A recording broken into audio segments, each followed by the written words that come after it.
What's up, everybody? Welcome back to another video.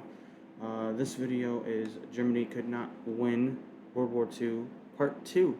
And this video was suggested by, suggested by Ike Vetch. If I'm saying your name wrong, I'm sorry, man, but thanks for the suggestion. I did watch Part 1, but he did tell me that I would have a better understanding if I watched Part 2, so that's what I'm going to do. I'll stop. But yeah, if you guys do like this video, please give it a like, subscribe, go over to Potential History's channel, like their videos, subscribe to their channel, and yeah, let's get into this.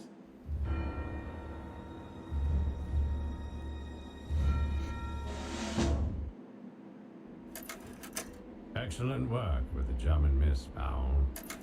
Here's to hoping better sources will be used in the future. However, our intel has picked up reports of continued resistance in the comment sections. Mentions of Dunkirk and who not to invade seem widespread. We will be dropping you directly into the comment section, with your primary objective being to root out these myths. Be cautious, though. Reports indicate that the Wereboos will be armed with Cold War-era memoirs and David Irving books. Godspeed, Lieutenant. Alright. Let's get into this. This video is brought to you by Dashlane. Stay secure online and never forget a password again. More on that later. So you may recall around 6 months ago, I made a video about how due to Germany's lacking in the population, industrial, and raw materials sectors, they could not have pulled out a victory in the war they started in 1939. And it sorta got out of hand. I think we should read the comments.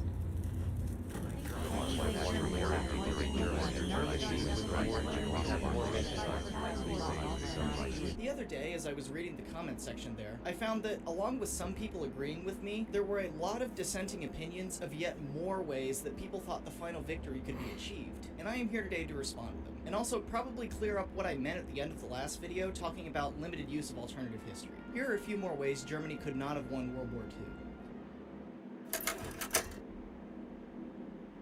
One thing I have seen brought up a few times is that if Hitler had not let the British Expeditionary Force get away at Dunkirk, that later the troops could not be used during Operation Overlord and thus no Western Front, with the implication that the German troops could have been sent east to stop the Soviets. This, however, has two problems. Firstly, the BEF was not simply allowed to leave France as this narrative suggests. In Mein Kampf, Hitler does speak highly of the British at times and suggests that they could be a potential ally, but this is clearly without a strong grasp of British culture and political policy, and was always discussed with Germany being above Britain and having them be administrators of the Reich, but only if they could shake their, quote, Jewish influence. Furthermore, he realized that Britain was against his intentions in the East and would become a barrier there. All this being said, by the time of the invasion of France, Britain was definitely an enemy, and Hitler was doing them no favors. So then why Dunkirk? Well, this was an operational failing, not a peaceful gesture.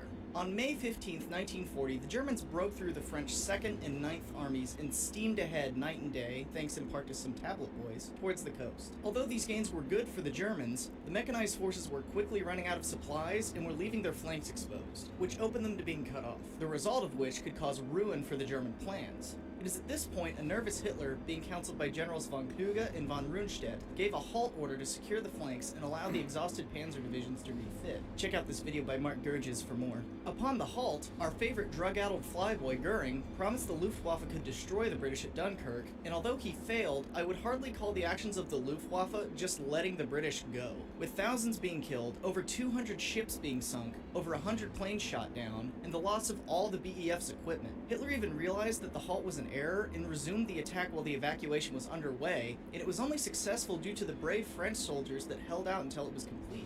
But even if he had let them go, there are still more problems asserting that this means a German victory in the war.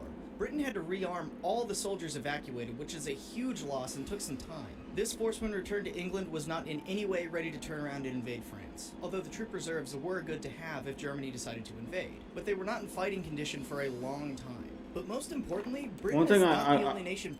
One thing I would point out is how people back then reacted to cameras and how people react to cameras now. It's so present at D-Day. A different. combined landing force of American, British, and Canadian forces, along with smaller groups from other countries, landed and fought on the Western Front. Although the troop loss of Dunkirk had failed, like 100 years ago, they would literally stare at the camera, smile, wave, and now people are like, get that shit out of my face. Britain's Like- number of troops, the United States, having only mobilized Some about people. 9% of its population in the course of the war, could have very realistically filled in the gaps as it did in reality with the British equipment losses. But all of this still doesn't take into account where the real war is being fought, in the East. The German army will be decidedly on its back foot after Kursk, and the Soviets have massive offensives planned in 1944 regardless of what the Western Allies do. Would the defeat of Germany have taken longer without the Western Front opening? Of course it would. But by 1944, the Soviets have a decisive upper hand and will push the Germans back to Berlin. So to say the war could have been shifted if the British had 300,000 fewer troops ignores the reality of what the Germans were truly up against by 1944. See, like, Hitler he thought he could win a war with not many men, number one, not much weapons, not much artillery.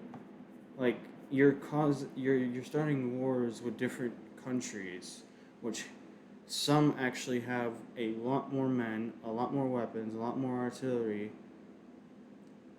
but because of his ignorance, ego, and all those characteristics, he's like, no, I'm unstoppable and this and that. For a while, he probably thought that.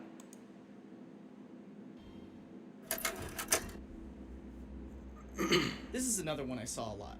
Just don't invade the Soviet Union, or just don't declare war on the United States. And although these comments are puzzling on the surface, as removing a major combatant redefines what the war is and you are now describing even a smaller conflict, there are reasons this doesn't work that are all to do with character motivation and why these things were going to happen unless you fundamentally change who the Germans and Hitler were, and then stray into fiction. Let's first start with the Soviet Union. If you read Mein Kampf, don't do it, it's not a very good book, or listen to a lot of Hitler's speeches, both in public and in private, he fixates on this idea of Judeo-Bolshevism, which is a rather outdated term that grew out of the idea of a Jewish conspiracy that had created communism, and the two were the biggest evils facing the Aryan nation. There's a whole rabbit hole to go down here with multiple theorists and their ideas, but I'm not going to go into it here. But that's the basic idea, and Hitler subscribed to it. And the result of this is Hitler's main goal being to destroy the Soviet Union and become the savior of the Aryan people in his eyes, and in the process, wiping out millions of subhuman Slavs and resettle the land with Germans. Hitler saw this as his destiny, meaning he was going to do it at some point, and that this fictitious Hitler that would win World War II by not invading the East is just that, fiction. He ceases becoming the Hitler that we know and that existed, and now we're talking about a made-up story.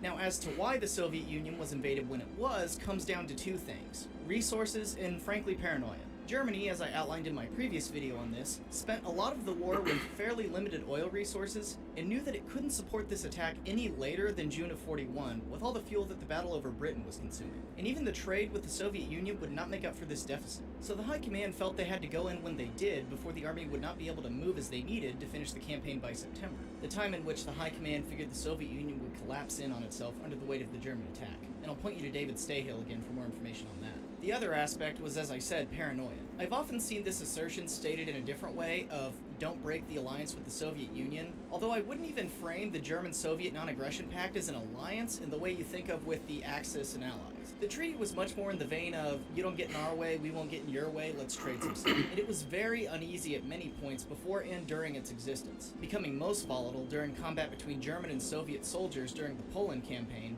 after the Germans overran the territory that was designated as theirs and moved into territory promised to the Soviets that actually contained oil fields, making it not very subtle what the Germans were trying to do. Both Stalin and Hitler knew that some form of war was coming, just not when and who would start it, but going out of their way for the most part to not provoke it, and they didn't trust each other whatsoever. Now, I'm not implying any kind of Suvorov preventative war type thing. The Soviet Union was refitting and probably wouldn't be ready for a large war until at least mid-1942, but with these two ideologically opposing powers taking territory so quickly right next to each other, it was something that was bound to happen as soon as one of them felt they were in a position to make the first move.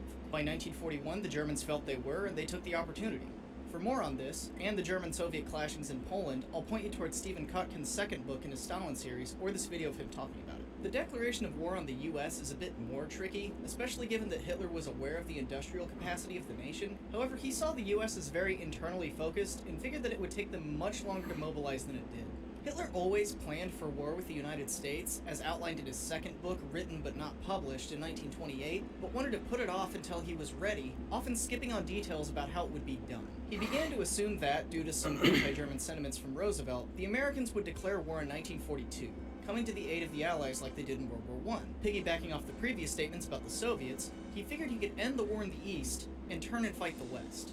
This feeling ended, though, as the Soviet campaign continued to drag on and 1942 loomed. The German Navy had been asking for war with the United States for some time, as Hitler had been holding them back to not provoke them, knowing that going against the US Navy, the Kriegsmarine would come up lacking. Hitler's solution to this was Japan, which had a large navy that he thought could tie up the Americans until he was done in Russia, then turn westward and save his plan. He constantly reassured the Japanese that Germany would throw in with them if they expanded their territory south into US-held islands. This was among many attempts to get Germany and Japan to fight the same enemy, which also included trying to get Japan to invade the Soviet Union from the east in June. Although Japan kept Hitler in the dark as to when they were going to attack, Hitler was very pleased when they did and immediately lifted all restrictions on his navy to attack US ships, and later declared war a few days later after his foreign minister, Joachim von Ribbentrop, said, "A great power does not allow itself to be declared war upon, it declares war on others." Now, this decision may have been flawed with the hindsight of putting too much faith in the Japanese Navy and underestimating the US's ability to fight on two fronts and mobilize so quickly, but knowing that Hitler did plan to fight the US way back in the 20s, the timing may be bad given what we know now,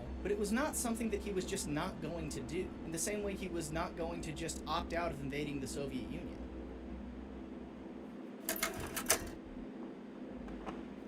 This is the one that I see the most. Take the British out before you turn east. As if it was that simple.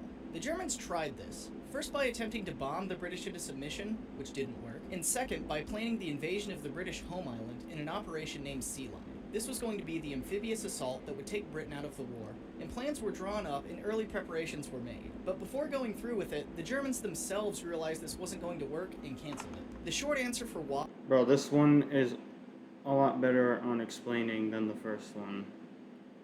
To be honest, I'm like understanding it. Why is the Royal Navy and the inability of the Kriegsmarine and Luftwaffe to control the channel. The German Navy would be unable to keep the channel clear of British warships to enable troops and supplies to reach the British coast unless the Army's landing was on a very narrow front, resulting in less water needing to be covered. Knowing the coast was going to be heavily defended, the Army rejected this plan as they would need a wide landing front so they were not just feeding men into a meat grinder. In short, the Germans did not have the material to carry out a successful landing without it either bogging down and being cut off on the ground, or being simply sunk on the way to its destination. In the 70s... Like I said, at that time, they were lacking resources. Royal Military Academy Sandhurst wargamed the scenario with conditions favorable to the Germans, and came up with the operation being a total failure. Some commenters have gone as far as to suggest using paratroopers to take the British down, but I think you need to only look as far as Crete and Arnhem to see how badly an unsupported airborne operation can go. The Germans would still have to land by sea to resupply them and get relief troops on the ground, and the Royal Navy was too large an obstacle to allow this to happen, even by the Germans' own admission.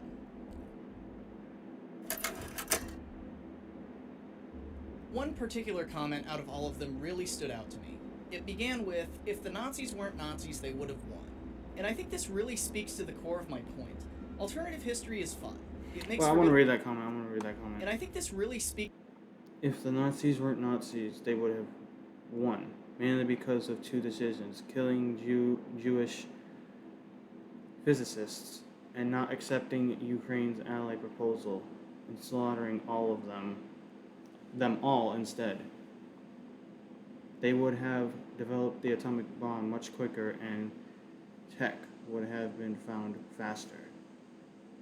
And to solve the fuel part of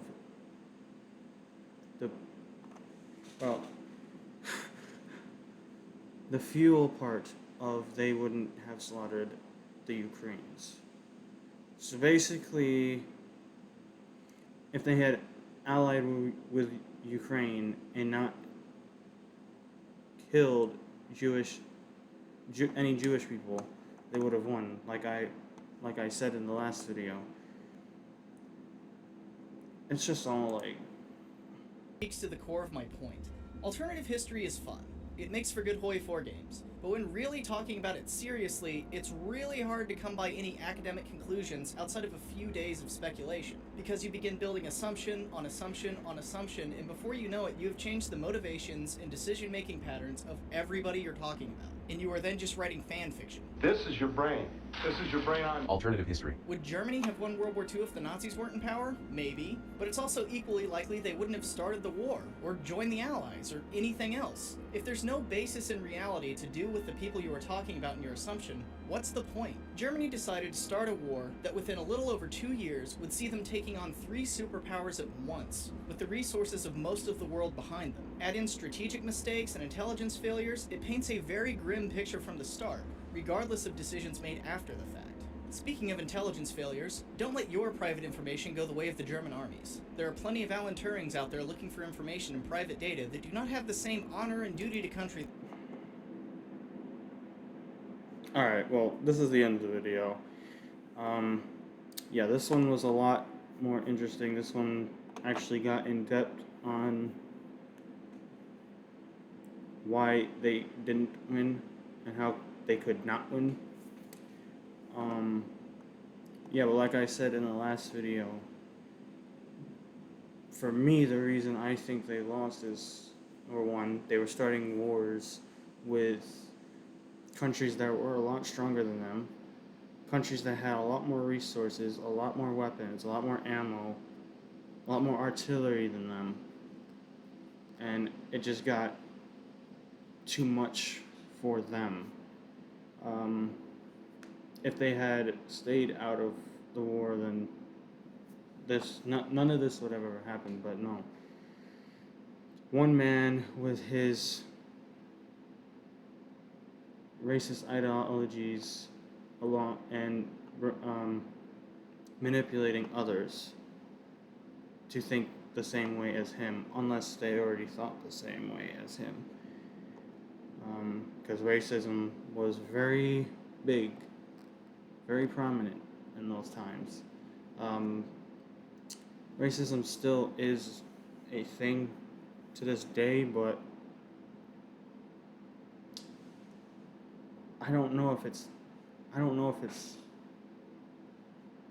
that bad today. I mean, I still believe it's bad. Like, there shouldn't be any racism, but some people will never change, I guess. But yeah. If you guys do like this video, please give it a like, subscribe, go over to Potential History's channel, like their videos, subscribe to their channel, and yeah.